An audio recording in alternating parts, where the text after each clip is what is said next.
yüzünü çayka Öldürüsün boyunu Öldürgün terip Çürçene koyunu Dikkan tamam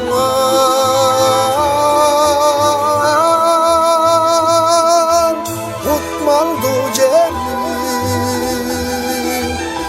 Sadar bolup sayın oymu Sadar bolup sayın oymu Ovana çiğ Karagatçayına koyda bulubun Dil bezep sayra Caşonun şangda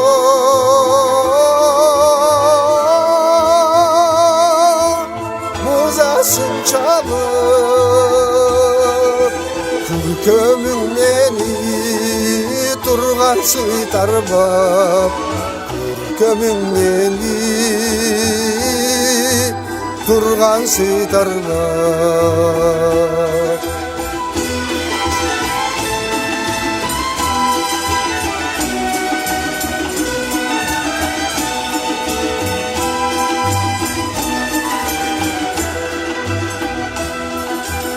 Akçülmü koyunu Atır çutandı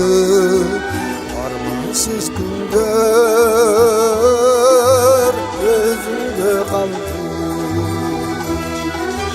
Alışta cürsem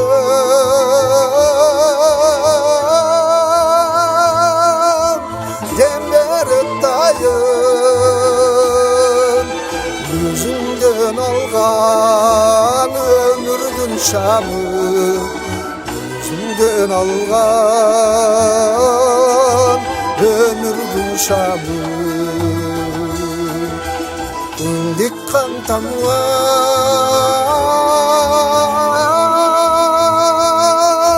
Utmandu celim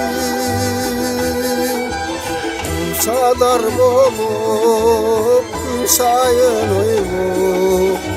Sadar bolup sayın oymu Sadar bolup sayın oymu